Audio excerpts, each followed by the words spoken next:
Napenda kuchukua fursa hii kuwatangazia wananchi wote wa Liwale na majirani kwa siku ya kesho, siku ya tarehe 30, tutaupokea mwenge wa uhuru katika kijiji cha Nangano.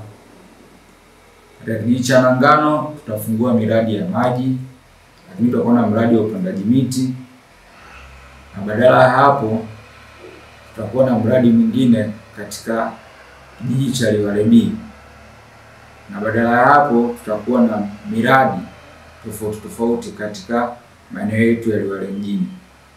Kwa hiyo nawakaribisha wananchi wote katika siku hiyo kwa ajili ya kusherehekea mwenge, lakini jioni tutakuwa na mkesha. Mkesha huo utakuwa na burudani mbalimbali na viburudisho mbalimbali kama nyama choma, supu na viburudisho vingine. Kwa hiyo nawakaribisha wananchi wote kwa ajili ya kusherehekea mwenge na kukesha na mwenge.